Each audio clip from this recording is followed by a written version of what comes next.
Wouter, I'm not so sure if it's your first time here, No, but it it is isn't. pretty, it isn't, okay. So you But know what we do here. I'm anxious to hear what you wanted to say. Well, I wanted to say yes, we are very serious people Mhm. in the field of design thinking. Mhm. If you push the right button, we can do some playful stuff. If you don't find that button, oh no, this is going to be just another Wednesday. Okay, that sounds good. Yeah, so who are you? Let's look for that button. Very good. So tell a little bit about you. We are going to start, but you have a minute? Yeah, take 2 minutes. Take 2 minutes. Who are you? Well, so I'm Wouter Wolters. I'm from the Netherlands. 1.5 years I attended the conference in Amsterdam, Oh, where Mark was my buddy. So I was very lucky. And just yesterday, last night, we had our monthly Zoom meeting. Um, and in work, I have a business in change management and healthcare mhm, innovation. mhm. Now you said Mark and you were lucky. Can you explore that a little bit for us? Well, I was lucky to meet him, and since then well, I enjoy our meetings and our contacts and Mhm, our um, search to make our company better mhm, and help our clients. And mhm, we have some mutual challenges, I think, mhm. if I can say, Mark. But, Yeah, absolutely. Yeah, yeah, we're kind of virtual, the modern day equivalent of pen pals, right? We're Zoom pals. This is what you Oh, can say, yeah. right? Yeah. Yeah. I want to become a Zoom pal too. I don't have Zoom pals. Oh, Yeah. We're all your pals, Yin Yin. Come You're on. all, yeah. exactly. I just have to look into the other direction. All right. Hey, Yeah. we're at about 11. Should we kick, or not 11 for you, but The hour, top of the hour, top of the top of hour. the Tap, hour? tap, tap, tap, Yeah. tap, tap, tap. Okay, let me let Anupa in. So we've Yeah. got 21. Yeah. Anytime you are ready, Steve. Well, I will kick us off. Just sharing my screen, and I'll hand it over to Steve. Welcome, everybody, to Wednesday Web Jam number 45. Are we seeing the screen? Just a thumbs up. Yep. Yep, awesome. Wrong way, Mark. Here we go. So the obligatory GDPR disclaimer. If you do not want to have your face recorded, you know what to do. Turn your video off, but we would really like for you to have your video on. That would be awesome, because then it's kind of nice and friendly. We're from time to time, we'll probably take some screenshots, and sometimes we will share those on social media. Same thing. If you don't prefer us not to do that, then let us know. Or just turn off your video. After this session, we'll be sending out our weekly email news blast to announce things for next week, and sometimes we will also publish those images, or maybe even a small video clip on Instagram. So our team of volunteers is working in the background to keep Wednesday Web Jam afloat, and we just wanted to let you know that could happen. So if you don't like it, turn your video off. That's the way to do it. But we'd love for you to participate fully. We will be using the chat feature in Zoom. Today we'll be using Mural. And so look for links, and please participate with the chat. But we also have the ability for you to just turn your microphone on, turn your video on. And we're going to have quite a bit of discussion today. And with that, I'm going to turn it over to Steve. We have today's first inaugural edition of the Wednesday Web Jam Book Club. And we've got a book that we're going to be diving into. So I'll hand it over to you, Steve, and you can take it over. All right. Thank you, Mark. Okay, I'm going to share my screen now. I hope everybody can see. We are going to talk, today is the first day that we're trying a new format. And we think that this format's going to be something we do maybe once a month or less often. We're experimenting, so you're all pioneers with us on this new journey. Today we're going to talk about a book called Parachuting Cats into Borneo. It's a short little book. It's about change and change management. We have a collection of us have read through the book, myself and Marc and Nachiket and Ximena. We're all going to present some summaries of parts of the book, and we're going to encourage you to ask questions and make comments, and we'll have a little bit of a discussion after each one of us speaks. And then there'll be discussion time at the end. We'd like you to ask questions and make comments while we're speaking in the chat function of Zoom. We're going to be transcribing those chats, those questions onto the mural that we're using for presentation. And one thing that might be new to you all is you're used to seeing us use PowerPoint for presentation, but today we're going to use mural for presentation. So here you can see our agenda. We have the welcome. I'm going to do a summary. Then Marc is going to talk about amoebas. And Nachiket's going to talk about vices and appreciative inquiry. And Ximena is going to talk about 7 ways of change. And then we'll have a discussion. And then, of course, there's the backstage for more discussion. So welcome to the first book club format. All right. Let me dive into an overview of the book. So Parachuting Cats into Borneo. I wanted to ask first, has anybody else read the book? Please raise your hand or say in the chat if you've read the book. I see Michael, Heather, kinda, maybe, Vivke a little bit. She's sitting in the back of the class. She doesn't want the teacher to call on her. Patricia. Patricia, okay, great. Oh, good. Well, I hope you enjoyed it. So that was my first question to everybody. Marc, I just realized that I locked something that I need to unlock things, but I'm going to do that right now. Okay, so a little background. There was a study done back in the early 90s about change management. And people found that the studiers found that only 1/3 of change efforts are actually successful, right? Which means that 66% of change efforts fail. This led to a huge outpouring of books about change management in the 90s. And about a decade later, McKinsey, the large consulting company that I'm sure we've all heard of and at times resented because they take so much business, did a study that showed that 2/3 of change efforts still fail, even after all those books. So, you know, one of the things people started to realize is that if you're not approaching change in a reflective, systemic way, you actually might make things worse. And that's in a way what this book is about, is if you're not careful, if you're not humble about the way you approach changing any system, whether that's a company or a larger social structure or an environment, you can cause a lot of problems. Now, one of the reasons this book appealed to me is that innovation, which is what a lot of us do, is change, right? So in a sense, doing successful innovation is change management, right? We're not going to get new products, new services, new social and economic systems instituted unless we know how to do change management well. And I'm not claiming to be an expert in change management. This is something that I'm interested in and trying to learn more about. And I see very strong overlaps and synergies with human-centered design. So let me tell you a quick story for those of you who don't know the story of parachuting cats into Borneo. I'm going to zoom in here a second. So as many of you know, malaria is quite a bad disease in many parts of the world, especially in the tropics.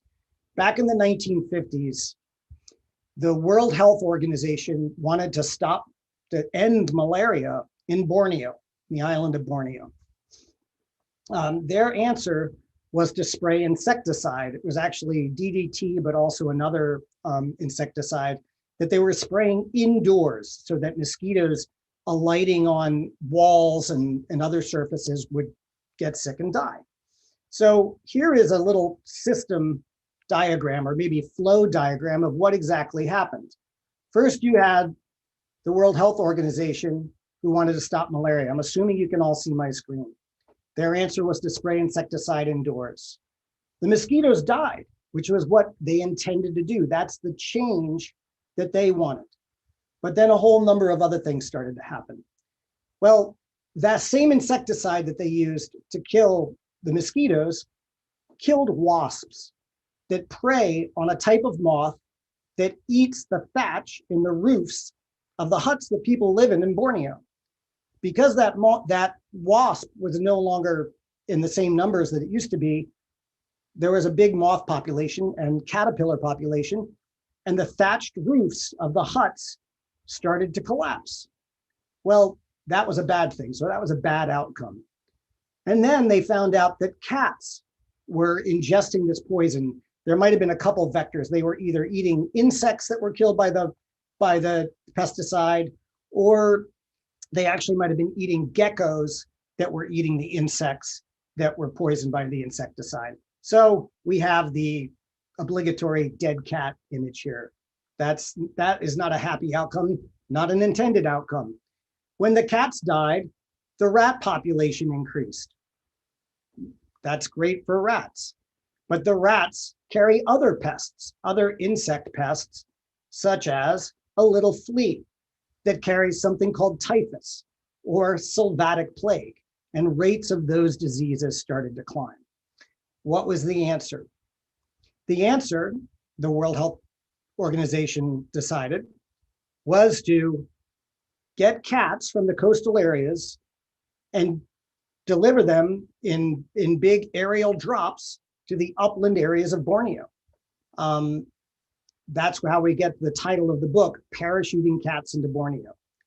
And they use this as an example to talk about how when you try to make a change in a system, their systems are complex and they're sometimes ambiguous.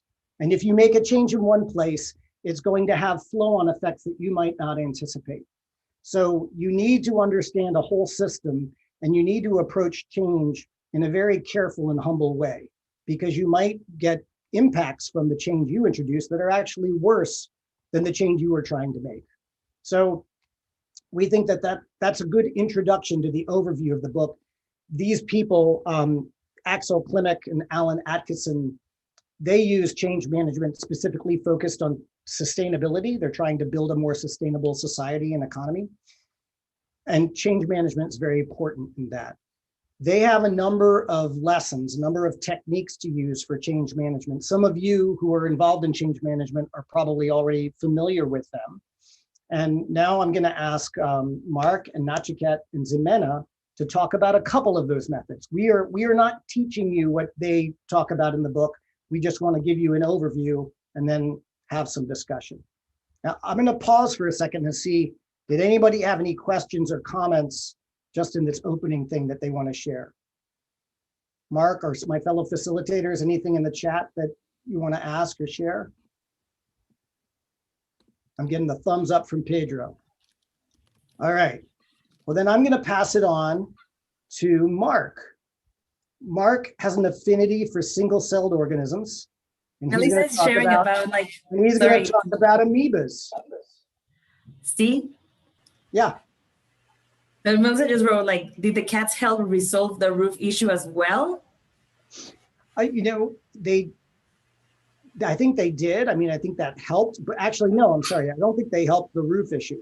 I mean, that's still an issue. Using DDT, I mean, as many of you know, right, DDT was banned all over not all over the world, but in the United States.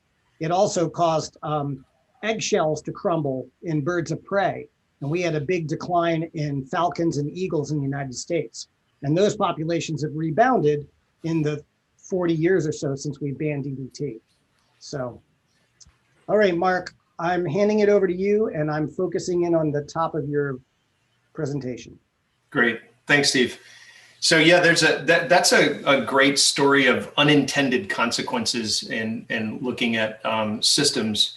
There's another one that, if you're interested in having a couple of examples in your pocket about the reintroduction of the wolf population in Yellowstone Park in the United States. And when they basically eliminated wolves through hunting, and basically wolves were considered to be an undesirable animal because they were killing the livestock of farmers in the bordering areas. They had a massive impact on the whole ecosystem because the elk population increased dramatically. They ate all of the wetlands, the grasslands, which created erosion. The erosion went into the streams. The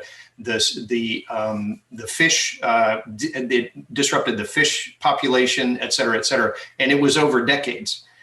They reintroduced the wolf population, and then all of a sudden they rebalanced the ecosystem. So another example of how small change can have drastic sort of knock-on effects, but that's a one that we've used in a workshop before. This book I thought was fascinating. I really didn't know what to expect. I didn't read the sort of liner notes before to know what I was getting into, but I quickly realized it was all about change management, which is something, as Wouter was saying, we've been talking about, and also one of our other friends here, Heather Stagel, is also in this change management world. She's on the call today, and I think as a lot of us are dealing with change, as Steve said, innovation is all about change. It's really interesting to kind of dive into it and learn about it. I'm not a change management professional. Many of us aren't. Some of us are, but it's a good book to kind of introduce you. And what I thought was really interesting is that change management, as Steve said, it goes hand in hand with this thing that a lot of us do, which is innovation. And I was just having this conversation with Wouter yesterday.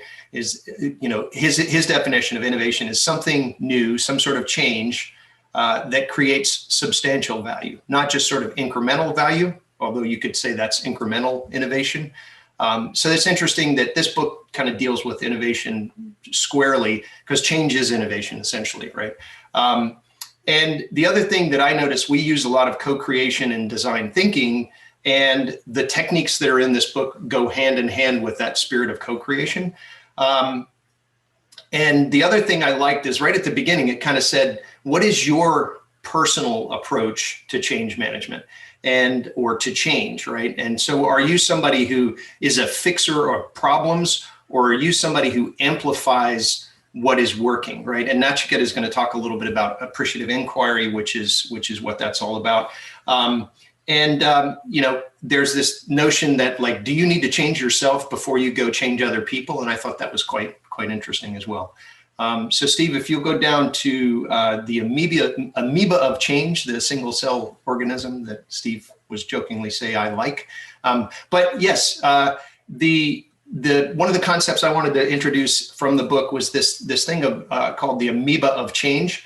And it's the idea that organizations act like an organism, right? So if you think about the culture of an organization, that's kind of like the personality of the organization, as if the organization was a person, an organism. And really, if you're going to change, you have to get the whole organization, or the part of the organization, to move together, right? Because if it starts to move in different directions, it's going to, maybe fall apart, right? So that's the idea I really thought was powerful, is this idea of the amoeba of change. It kind of introduces different kinds of personalities that will be involved in change. And what I found interesting is there's a parallel to that little graph of the standard distribution in the upper right-hand corner is Jeffrey Moore's book, Crossing the Chasm. There are some very clear parallels in driving change as there is in adapting any kind of new product, right? So you'll see that in just a second. So Steve, I'm going to go now, and I'm going to talk about the single cell organism. So it kind of goes from right to left. So innovation, trying to enter into the single celled amoeba, right? There are different kinds of roles. These are the active roles that they talk about in the book. There's the innovator, which I would look at as being the fire starter, right? The person who initiates the innovation effort. And they're the ones that typically are visionary, but the book talks about them being maybe sometimes not the best ones to be in tune with other people. They're really driven by vision, right? Then you have the change agents. And the book is really addressed towards change agents. And many of us on this call, I think, would be considered change agents. We drive change, we drive innovation. They talk about the change agents being kind of opposite from, in some ways, from the innovators, because they're much more about the people side of things, right? And also about the strategy side of things, and really kind of steering the effort, but not initiating the effort. And they talk about how it's really hard for somebody, or rare for somebody, to be both an innovator and a change agent. So I thought that was interesting, something just to keep in mind. I personally find these different roles fascinating, because I now can look at the change effort or the innovation effort and try to identify what kind of roles these people are taking on. Then next down the way, you have what are called transformers. And it's not the ones that you had, when you were growing up as a kid, right? So these are what Geoffrey Moore would call they're the early adopters, right? So they're the ones that other people are going to follow, right? So if you can get the transformers on board, that's great. But the transformers, one thing to know about them is they have pretty high social capital inside of the organization, and they don't want to risk that social capital. So you have to get them on board and make sure that they don't see it as too risky for them to back it up. Then you have the mainstreamers, and that's what Geoffrey Moore would call the fast followers. They're going to follow the transformers. So get the transformers on board, and then be aware of those mainstreamers. And I'll talk in a minute about a specific type of mainstreamer. Then finally, not finally, but one of the other roles is the reactionary. And the reactionary, they're the resistors. They're the people who are going to kind of oppose the change for any number of reasons. And what you want to do is try not to engage them at the beginning, because they can potentially tear the whole thing down. Be aware of them, but don't give them too much air. Otherwise, giving them too much visibility about their resistance is going to be something you want to try to avoid at the beginning. And then finally, there's the activists, right? And they're basically amplifiers. They're going to get yah about whatever's going on. They'll make noise for you, but they could also make noise in the wrong direction. So if they get connected up with a reactionary, then that could really kind of derail your change efforts. Those are the the active people that you can identify. They're the ones that they're really important. They're typically the ones that you want to make sure you're managing as stakeholders. And then there are kind of other sort of identities that different stakeholders could take on, sort of more generally. There's the curmudgeon, right? Curmudgeon is an English word for somebody who just kind of sits back and goes, yeah, nah, I'm not going to do that. So those are the people that are going to drain energy from the change effort. You have the laggards. Basically, they're that special kind of mainstreamer. They're just going to wait and see. Most of the people are heading in that direction, and then they're just going to head off in that direction, because they're just taking the easy path on things. The recluse is somebody who just is completely disconnected from everything. They could be really brilliant PhD researchers and just like staying in the lab. So they could be really important people, but just being identifying who they are and making sure that they're not going to be a reactionary or somebody else. And then most importantly, probably of all of these roles, is the controller. And they're typically the leader, the CEO, the president, whatever, of the organization. And they can stop the effort, or they can accelerate the effort for you. And that's awesome, as long as they're not stopping the effort. So what the book talks about is try to be careful about when you engage the controller, because if it's too early in the innovation effort, then the controller may shut it down if they don't understand it. And in some of these efforts, we don't even know what we're doing at the beginning, right? So you don't want to expose that sort of ambiguity to them, because typically they don't like ambiguity. So what you want to try to do is bring the controllers on board, introduce the innovation to the controllers once you've got the transformers already bought in, a few of them, and got some momentum going forward. So I thought that was pretty awesome. Kind of a way, a framework for diagnosing different kinds of people that are involved in change and innovation efforts. So we're gonna pause for just a few minutes. And Steve, are we gonna go down to the questions and comments? Do we have any down in there, or Ximena and Nachiket? Looks like we don't right now. We do have one though. Okay. Well, not for this part, but Yen asked about being humble. So how does humbleness play a role? So Steve mentioned that at the very beginning. And I think I have my personal question for Marc, when I also read the book, was how important it is with this model, with Amoeba model, to identify in a change process, who are those people, right? Who make sure, who are the innovators, the transformers, or the mainstreamers, and then strategically design around that too. Yeah. How to communicate with all of them through the process. Well, I would like to put that question out to the group, because we do have some change management experts here. What do y'all think? Any? You want to repeat the question, Ximena, real quick? Yeah. So well, we have the one from Yen about humbleness. That's one. Okay. And the second one about the Amoeba model. It's how important it is to have these people around you identify, to then communicate how change is, because maybe those who are transformers will do it easier, or change agent, than the activists. So if someone has this experience in which the communication they have for change has been different, or have they identified the people to whom they have to then do things differently, strategically? Right. So two questions. One is, how does humbleness play a role? Does anybody have any thoughts on that? Humility? And we'll share something about it. Oh, okay. My sharing would be, what is the purpose of humility within the system that you're trying to move? Because some cultures prize humility, which can keep an organization stuck where it is. So in fact, they might need a healthy ego, and I mean healthy ego rather than egotistical. Right. And I like the book in that sense of, for me, I read it as being humble in a term of service. So recognize that as change agents or people, we are here to serve.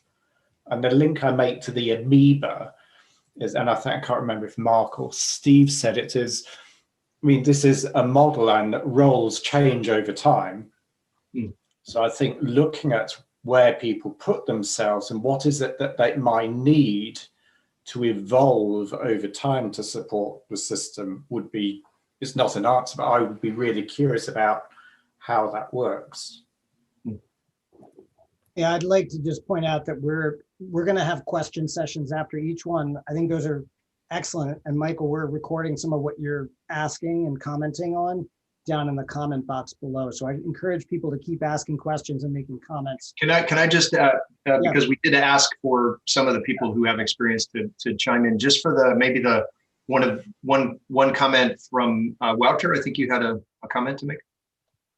Yeah, regarding humbleness, I don't know if you mean the same thing, but my take on humbleness in regards to change is, and maybe Michael meant the same, is when I do a project for a client and I work in healthcare, so for example, mental health care, I'm not the one who knows a lot about how to treat an addiction or depression or whatever.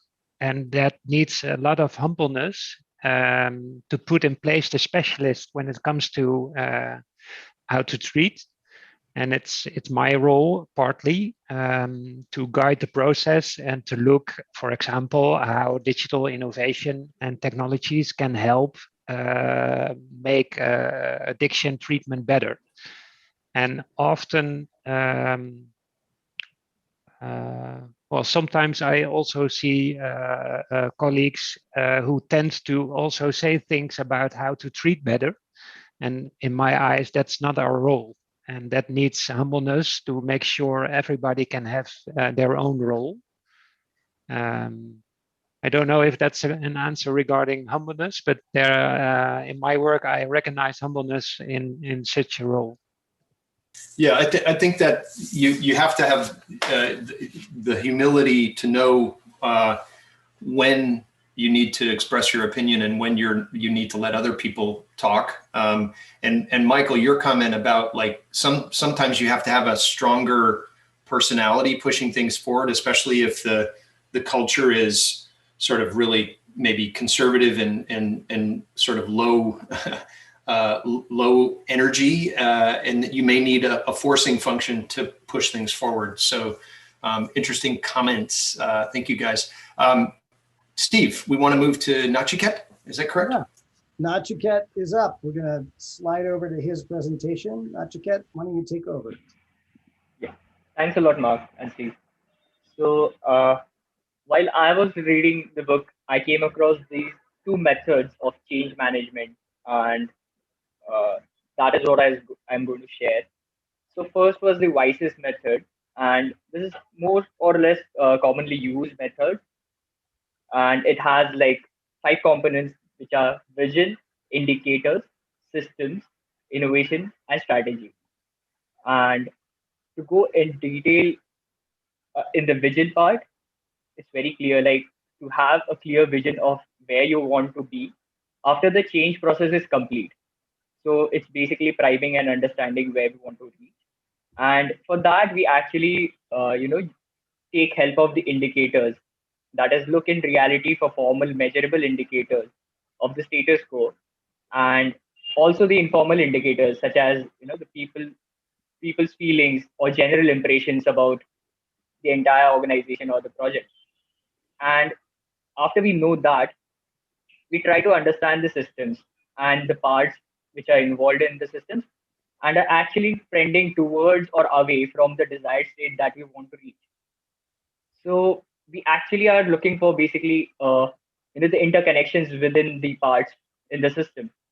And after that, we gradually look for the gaps that we can address and make the most successful intervention in the system. So this is a very linear way of approaching things, where you actually find the gap and then you ideate to actually solve the problem and to create a real value through innovation. And the last part is, of course, you focus on the execution part of it, as in how do you make the ideas that you have into reality. So this is a very common approach that we use in day-to-day life. Like whenever we are stuck, we always resort to our heuristics or the shortcuts that we have in hand and use the existing solutions. So this is what the wisest method was about. Moving forward, there's another method, and that's called appreciative inquiry. And this method is a bit different because it actually talks about, what is, what might be, and what will be. And it's different than the wisest methods in a couple of ways. That is, it has a discovery stage wherein all the participants initially come together, all the stakeholders are invited, and they share the positive stories about that particular topic. They are actually sharing their experiences about the organization as an employee, and also the customers and the clients and other stakeholders are invited. And what this does is actually is trying to make sense of what they have currently without looking into the problems. And in the next stage, they actually focus on the dream stage, that as they call it. And in this phase, the participants are encouraged to imagine the ideal organization to realize the affirmative topic.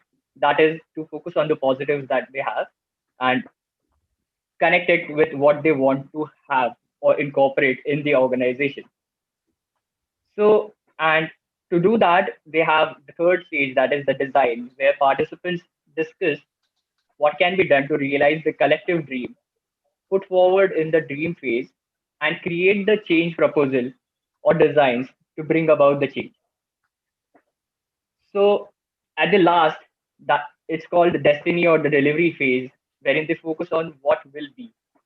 That is, participants take the responsibility of what they are going to, bring on the table and how they are going to contribute to the dream that they have co-created. So in this way, they are actually focusing on, the holistic approach or the systemic approach of inquiry and having a different way of approaching change management process than we saw in the previous process or the method. And that got me curious because if you have another method or an alternative that is rarely used, there are different ways to approach change management. And like there is a quote down below of Abraham Maslow, who created the famous Maslow's hierarchy of needs. And he says if you have only a hammer, you tend to see every problem as a nail. And that is what more or less we do in our day-to-day life. And we hardly get a chance to, have a lateral thinking approach and see it in a systemic way and solve the problem. So I want to hand over to Ximena. If we have any questions, so we'll take that. Otherwise, I'll hand it over to Ximena because I guess she is going to talk about the 7 ways of change that are in line with the methods that we have discussed right now. So Thank you. if we have any questions, we can take it, or we can club it together and take it at the end. Yeah, over to you, Ximena. Can I just quickly make an observation, right? So these Nachiket, the Visas method and the appreciative inquiry, are those two things that you could use as your main framework for or methodology for managing change? And it's either one or the other, or would you mix those? I'm just curious, or maybe somebody can answer. Yeah, in the book, at least they have proposed it as 2 different methods that are in place right now, and you can use either way. And they have been using this in workshops and facilitating different ways to address the same problem. And interestingly, they carried a similar workshop wherein one group used the Vices method and the other used appreciative inquiry, and they actually came up to the same conclusion. Like the outcome was same. They had identified the same gaps and they had pretty much same solutions, but just that the appreciative inquiry group had a smile and were happy during the process. So there are certain changes, I guess. So the book actually proposes it as just a method to address change management. Right, and I remember in that example, they had the 2 parallel workshops and they let people choose which method they wanted to go with. And I think the sort of linear process thinking people feel real comfortable with the Visas method, and the people that are more happy and comfortable with the squiggly line prefer the appreciative inquiry method. It's much more participative and that kind of thing. Yeah, interesting. Yeah. Great. Thank you, Nachiket. Now, Ximena, are you ready? We're Yes, I'm ready. Thank you. Move over to your bit. Perfect. Let's see. So I think that the first I will share between experiences or how I connected with while I was reading on the book. And something at the beginning was about when you're about to start change, it said a good companion helps you see things in a new way and build trust in yourself. And I think that's very important I think that maybe we know we have someone and I'm curious, who is your companion when you do any change process? Who questions your patterns or thinking, or who is there to say yes, be confident? So that's a question for you guys. If you have someone that you can think of that helps you to think things through. Steve says his wife. Cool, Steve. Sweet. Somebody else. Or maybe you don't have a companion, and that's interesting if you don't have one. For Marcus, it's Steve. I imagine it's different for every situation. right? Marc is my companion in some of my efforts, and my wife is my companion in my the change efforts that go on in my house every day with 3 teenagers. You mentioned like friends who dare to say that you're wrong, and that's also very important. Big question about a mentor at work, right next door to my office. My dog for marathon training. Nice, Michael. I'm thinking. Also children and Ugo, Jim Collins, choose the people you want to travel with and only then the destination.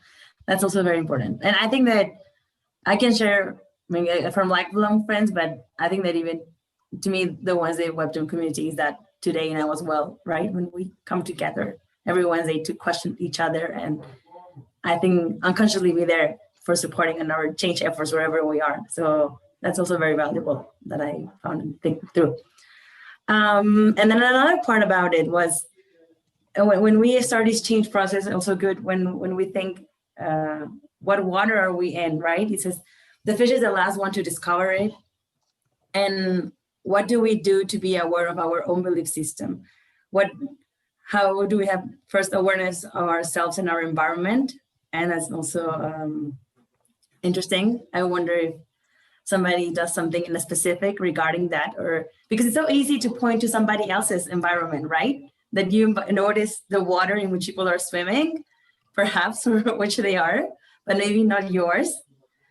So there's not like a book that suggests something, but so I'm just curious if somebody does something mindfully about it to be aware of it.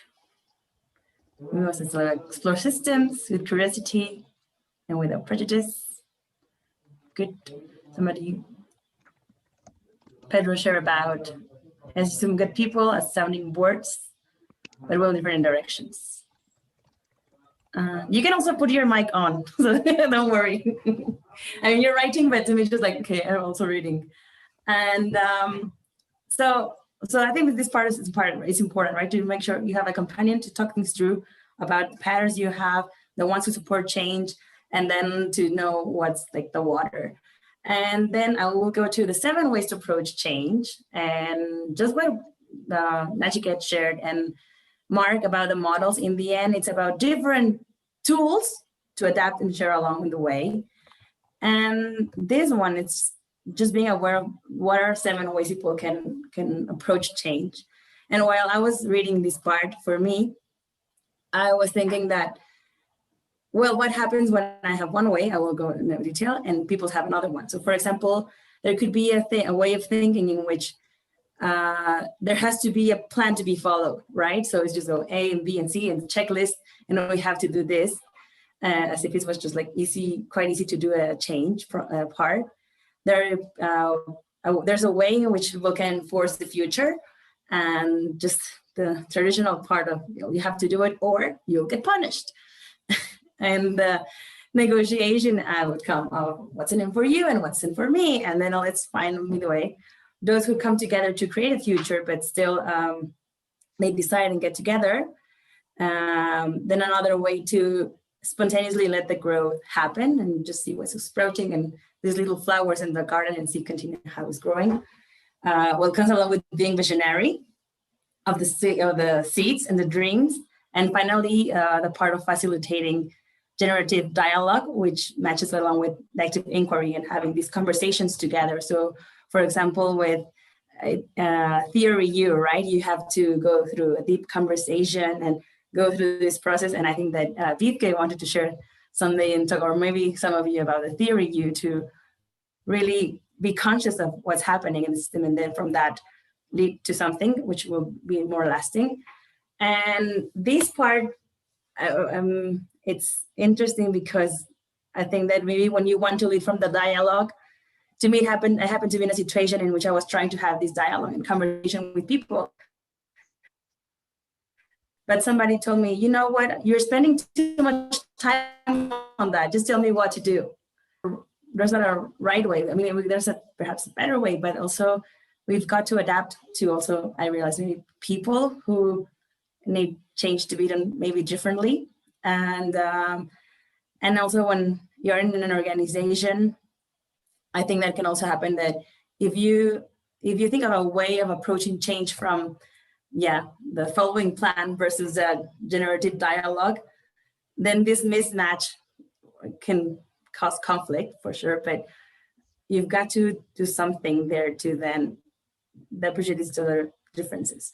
So I think it's a challenge, because as I was reading, I connected to every decision at work. And I was like, okay, how am I going to deal with this? But on the other hand, when I was reading on the book, it's like, okay, maybe I'm not alone. Like, everyone faces these problems with change. So that's also good too. And I will be sharing this part about it. Now we can continue sharing with questions and comments. Ding, ding, ding. People have been making some comments. Does anybody want to share? I saw that Yuyen, actually, I think it was Wouter, you said something about different persons are my companion. Is that you? Do you want to say something more about that? Sorry again? I'm asking Wouter he made a comment while you were talking. Oh, Wouter, go ahead. Yeah, it was regarding the question about companions. So for me, it's in different persons, and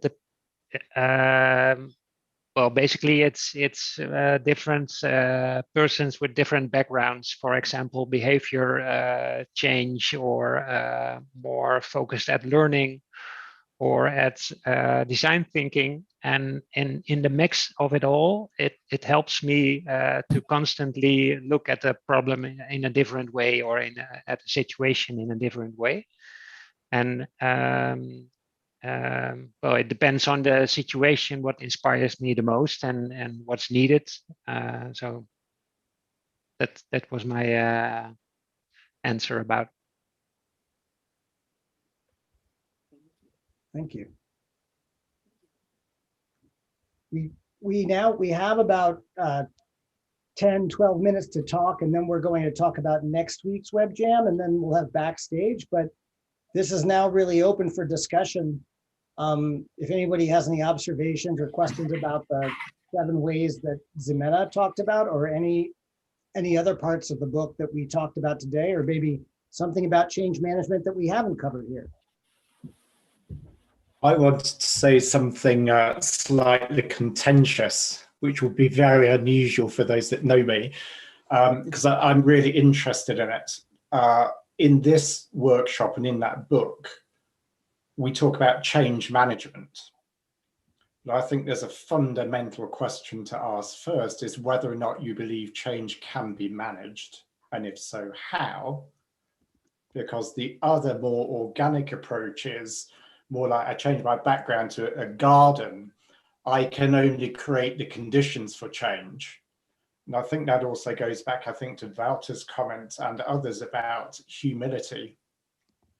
So when we're contracting with a client, actually, what is it they really want us to do, i.e. hands-on, as against that capability building? And I don't have an answer.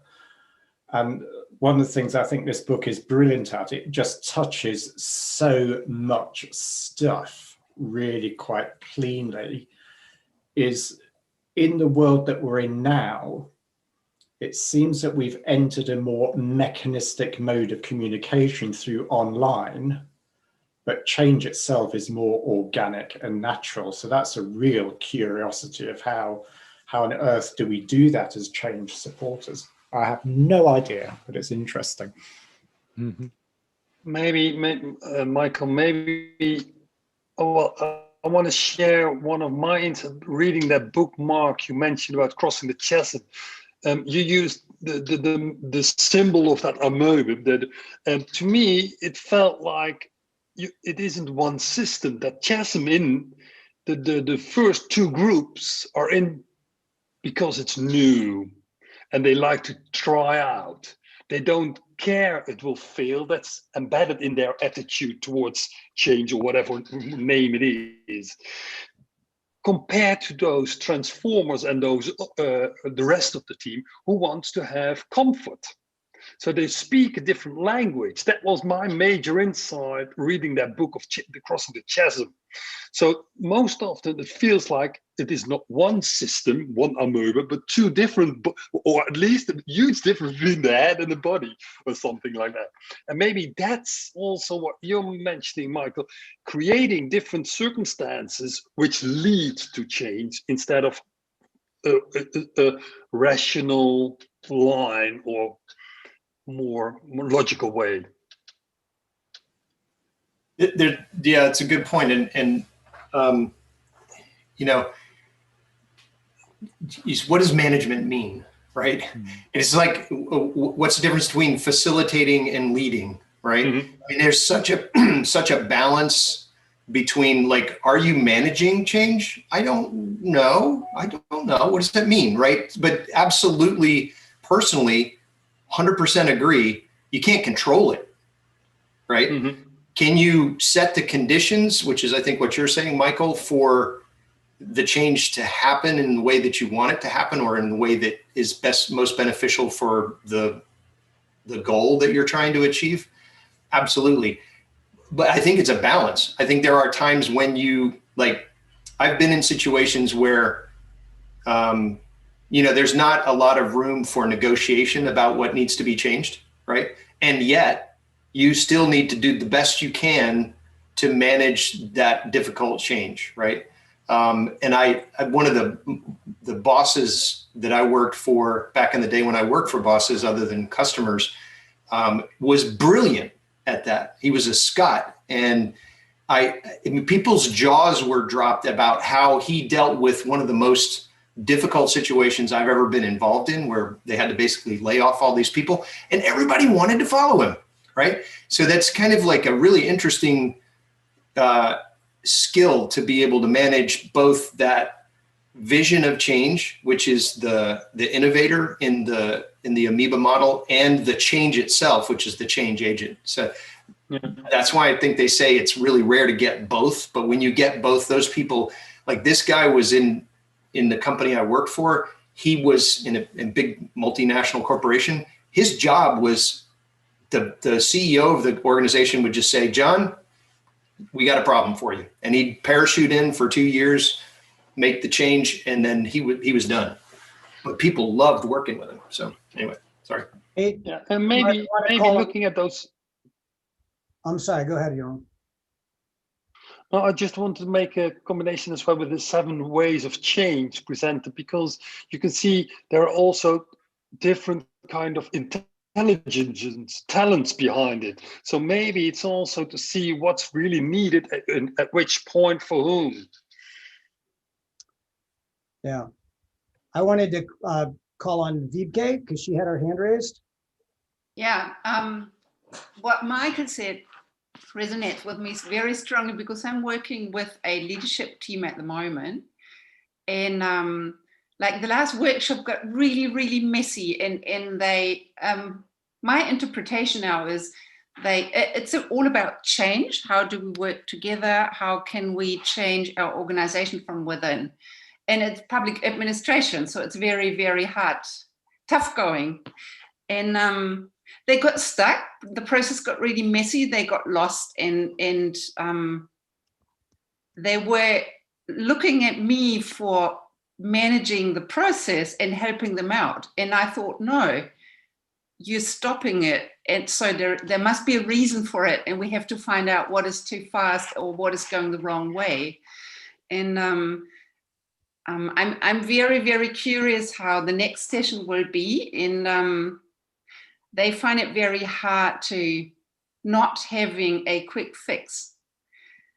And I'm not. They're ready to go on working, go on this path, along this path. And yeah, for me, the book came at the right time, because it's the message: be humble and just see what. It's like Theo Ryu comes up to my mind saying, "What wants to be born?"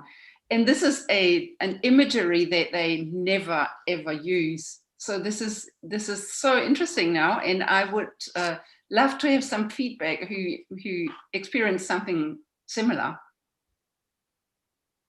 There's a section in this book that I did not read as closely, but is interesting about the types of leaders that you have for change.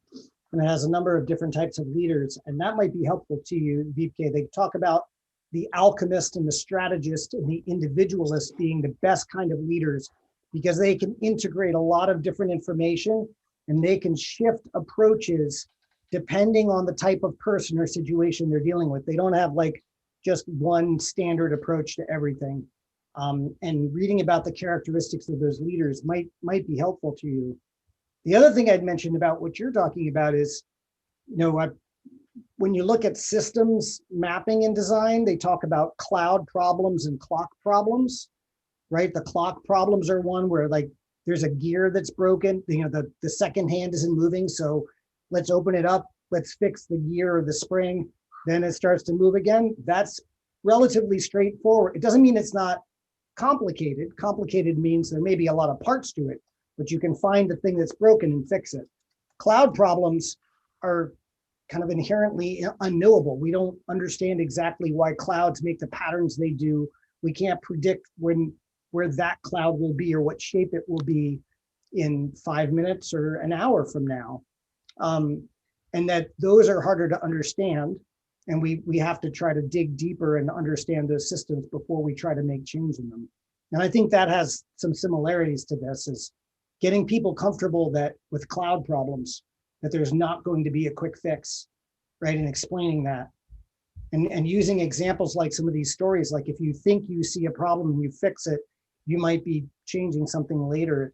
There's this approach that in systems design talking about, you don't just fix the systems, behave as they are meant to behave. And if you want new behaviors out of that system, you have to kind of evolve the system to create new behaviors. So, I'm sorry.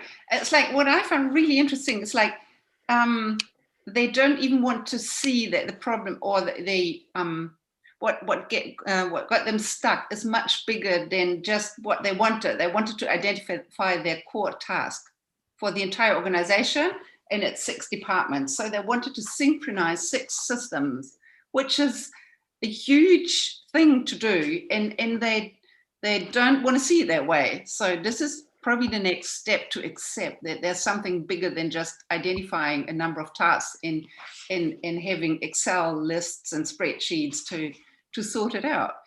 And So one thing I learned about one public sector organisation I was in, which was the health service in the UK, which was going all the way back to the beginning. One is to have humility, and sometimes an organisation has to accept its fate. Actually, that this is not possible, because in the UK, probably in the Netherlands and Germany, public sector is entirely at the whim of government, which changes every 4 years. So its fate is not in its own control. And that is where humility really comes out. And you can often feel a sadness, but once the fate is faced, the system finds a way to resolve and settle. So that might be something you could try, because you can't change everything. And maybe that's the change that's needed, to accept simply what is with humility. Can I comment on Wiebke? Please. I recognize a lot in my projects of the past years regarding what you told us about. Sometimes people just want a quick fix. And in my opinion, maybe more than the half of a successful innovation is not so much in being very creative in thinking of a new solution, but much more in defining the problem together with the whole system. And there I recognize your experience regarding people sometimes wanting to move too fast and just want a quick fix instead of facing the discomfort that's there. And not only you as a manager but with the whole system facing the discomfort, because without, you won't know what to do regarding innovation and whether or not the solution will have value in daily practice. And I think the really hard parts together with a client and all the people you work with is defining the problem. As simple as it sounds, but that's often really hard. And when that's very clear what the problem is, often solutions are really simple, in my opinion. Thank you, Wouter.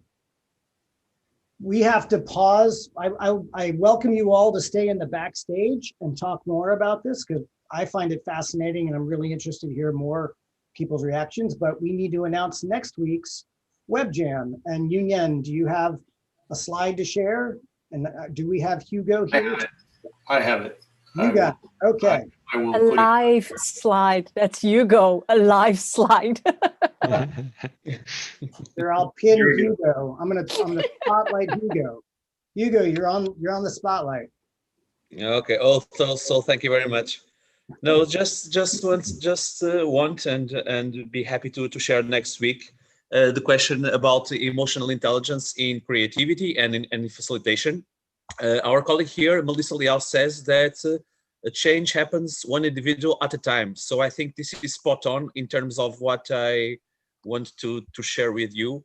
And because I truly believe that emotions can unleash or lock creativity. And in terms of awareness, sometimes when we are facilitating or working with our clients and customers, we are aware of the group, we are aware of the delegates, but at the same time, we must be aware of the tools, the information to capture the signals, etc., etc. And I do believe that kind of solving the problem, like Martin has said, or Jaron, sorry, I didn't, I'm not sure who said it, that defining the problem and strategizing what is really important, I think it is the best way to create the ecosystem in order for the system to transform and recreate itself.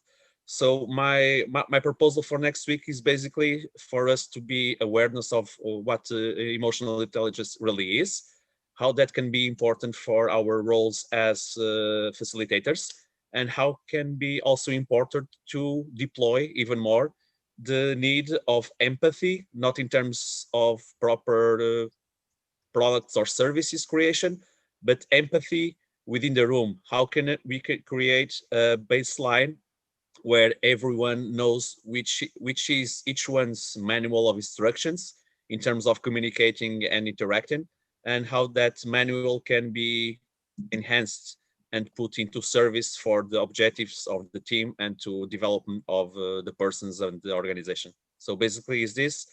So bring your challenges, bring your transparency about yourselves, and bring also some awareness about the things that you don't like in others. So that will be my previous homework, prerequisites for next week's.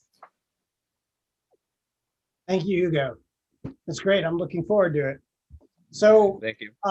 We are turning off the YouTube feed. If anybody would like to stay for the next 30 minutes and chat about the book or, I don't know, anything else, we welcome you to stay. But thank you all for attending. Thanks for experiencing the first book club format together. And we welcome anybody who wants to run a book club or come up with another book to read for the next time we do this. Please reach out to us if you'd like to run a book club of your own. Yeah. Thank you, Steve. So for folks that aren't familiar with the backstage, we're just going to hang out and chat for a while. We welcome anybody who wants to do that. Just kind of, we'll continue the discussion